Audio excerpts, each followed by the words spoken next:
is another edition of Editorials, a broadcast from Canada, and I welcome you to it. Today we'll be looking at the inclusion of kids in the new wave detention of Ethiopia's Tigray region. So don't go anywhere. I'll be back after the break with more.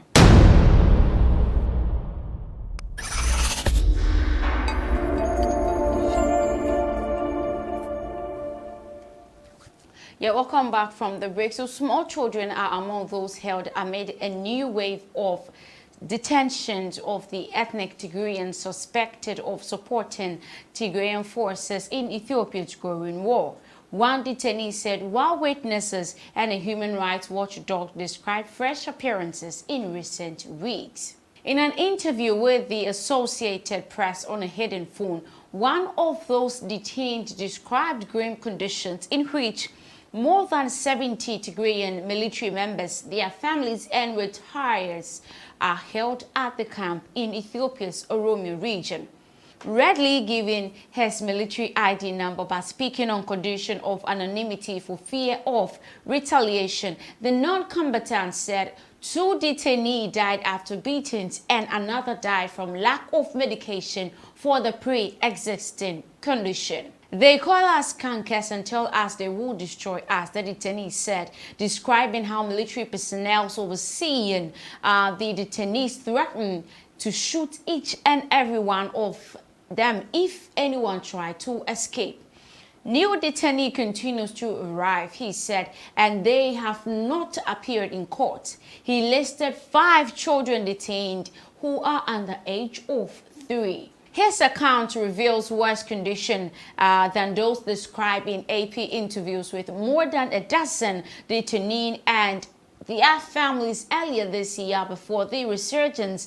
Tigrayan forces retook much of the Tigray region in June and the Ethiopian military retreated. His account could not be verified as Ethiopian authorities have not granted the press access to detention facilities. A spokeswoman for the International Committee for the Red Cross confirmed that groups started visiting detainees in July, months after being made aware of them, but she could not comment on the conditions in which they were held in. What began as a political dispute between the current Prime Minister and Tigray regional leaders who dominated Ethiopia's government for nearly 3 decades has killed thousands of people since the fighting began in November 2020.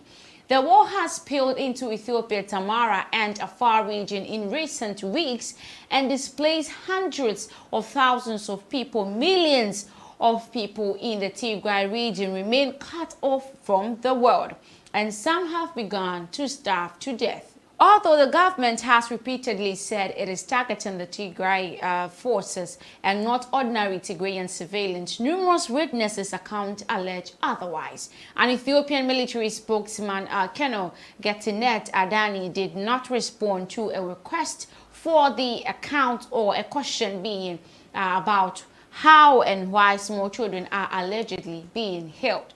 Outside the military, thousands of ordinary Tigrayans have been targeted. In a news report on Wednesday, Human Rights Watch said Ethiopian authorities have carried out rampant arbitrary arrests and forced disappearances of Tigrayans in the capital, Addis Ababa, since the sudden turn in the war in June, when Ethiopia announced the unilateral ceasefire. The right group cited interviews with 8 current and 4 more detainees, plus 8 relatives, witnesses and lawyers of 23 others whose whereabouts are unknown.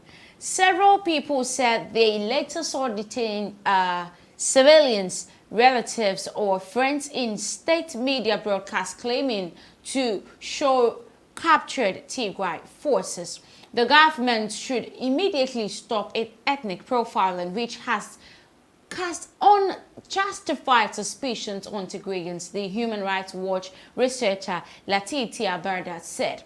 The report comes as United States Special Envoy Jeffrey Feltman visits Ethiopia in the latest effort to press the government and Tigray forces to immediately stop the fighting. It appeared that Ethiopian Prime Minister Abiy Ahmed would not be meeting the U.S. Special Envoy as he traveled to Turkey on Wednesday to meet the President Recep Tayyip Erdogan, yes, that is the Turkish president, said his country would be willing to act as a mediator in Ethiopia's tension with neighboring Sudan over the dispute border area. Among the newly detained in Ethiopia is Hailu Kabede, that is an official with the Sasli Wonyene Tigrayan opposition party who has briefed diplomats on the war.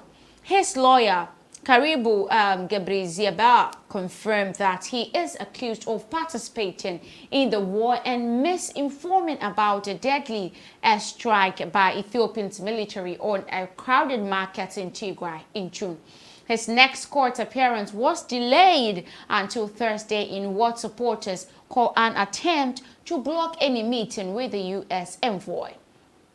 While the war is said to be popular among Ethiopians, some have expressed distress at the treatment of Tigrayans in their communities. Last week, a government worker who described his ethnicity as Amhara and Oromo wept as he told the AP that police and local authorities were going around government houses in his city in the Oromia region and are telling Tigrayan families they have hours to clear out. Without any legal paper, without any reason, he said, speaking on the condition of anonymity for fear of retaliation. These are Ethiopians, he said. It's horrible. I am a patriotic person, but that doesn't mean I support the government to do something unacceptable against Tigrayans. Ethiopia has 6 million Tigrayans. What will the country do with them? He asked. This is where I end today's editorials. Thank you so much for watching. My name is Sandra Asante. Do have a blessed day.